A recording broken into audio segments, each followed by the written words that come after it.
Assalamualaikum warahmatullahi wabarakatuh. Saya Cantika Tias Anggraini, NPM 21120011056.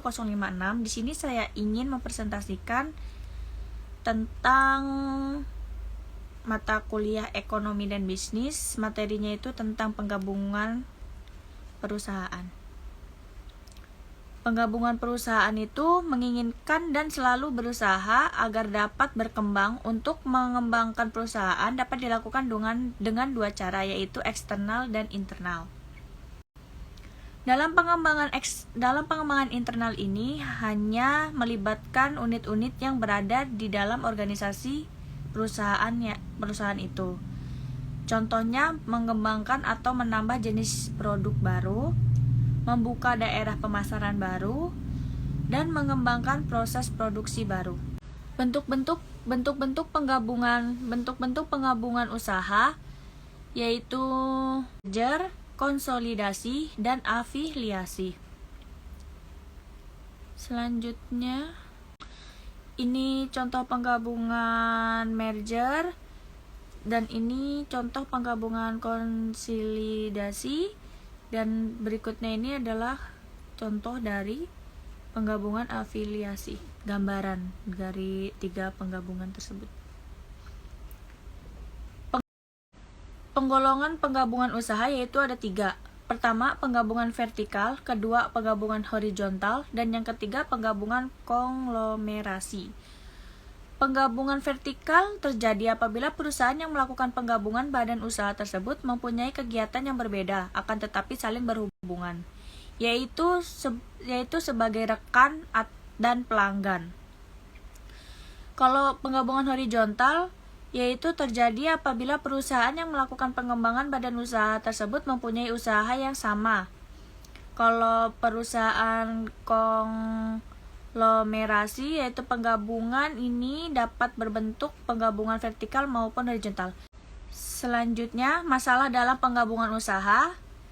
Ditinjau dari segi akuntansinya, penggabungan badan usaha menimbulkan dua masalah. Yang pertama, menentukan dan pembagian modal saham. Yang kedua, akuntansi penggabungan badan.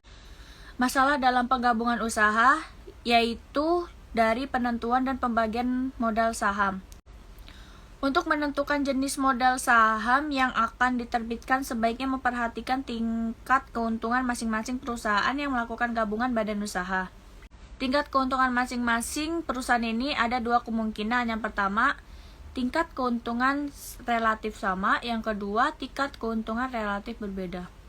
Selanjutnya yaitu ada gabungan kontribusi. Selanjutnya yaitu ada penentuan jumlah modal saham. Untuk menentukan jumlah nilai modal saham ini, sebaiknya memperhatikan tingkat keuntungan relatif masing-masing. Pada penentuan jumlah pembagian modal saham yang dapat dipergunakan yaitu ada tiga. Yang pertama, kontribusi aktiva bersih, yang kedua kontribusi laba, yang ketiga gabungan kontribusi aktiva bersih, kontribusi laba, gabungan kontribusi aktiva bersih dan laba. Yang pertama, kontribusi laba yaitu nilai modal saham diterbitkan akan ditentukan dengan mengkapasitasikan laba. Selanjutnya yaitu contoh dari kontribusi aktiva bersih. Yang kedua, contoh dari kontribusi laba. Dan yang terakhir yaitu kontribusi aktiva bersih dan laba. Dari data di atas dapat ditentukan perusahaan menerbitkan dua jenis saham, yaitu yang pertama saham istimewa sebesar 16% dan saham biasa. Saham istimewa mempunyai hak prioritas dan pembagian laba berkapasitasi penuh dengan kumulatif tak terbatas. 3. Penentuan modal saham didasarkan pada tingkat kapitalisasi 16%. Dapat dihitung seperti yang di sini.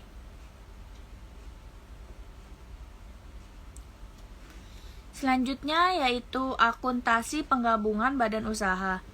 Dewasa ini terdapat dua metode akuntansi yang lazim digunakan untuk mencatat penggabungan badan usaha, yaitu metode kepentingan dan pembelian.